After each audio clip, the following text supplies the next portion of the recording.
जरे यार ते खराब झालं. इथे लालला कशी काय झाले?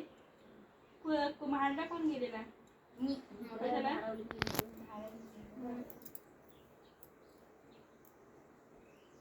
गेलेली पोरगा बघाय. नारुली कुठे आली मग? ओके. ओळखच नाही. लय लांब आहे ना? एवढं लांब तर नको असं. आता मोठी मम्मीच्या बहिणीची घर इकडे इकडेच बघ महाड साईड मध्ये. जवळची जवळ. ते मोठ्या मम्मीच्या बहिणीचं पोरगाचं लग्न झालं. आता घर बनले. दीपक दादा ना? नाव पण माहितीच नाही कोण आहे ते. ते गेलेत मला माहितच नाही कोणाच्या कुठं गेलेत ना की काय करायचं. पाकिट पण नाही करला ते घर अगं लक्षातच नाही राहिलं मग कशाला गेलेले नुसतं जेवायला. मला काय माहित, मला वाटलं चिलू जाणार होती ना, तर चिलूला मी निघली. मला आता ही एकटीला टाकून चिलू काय दोघे जाणार होत्या.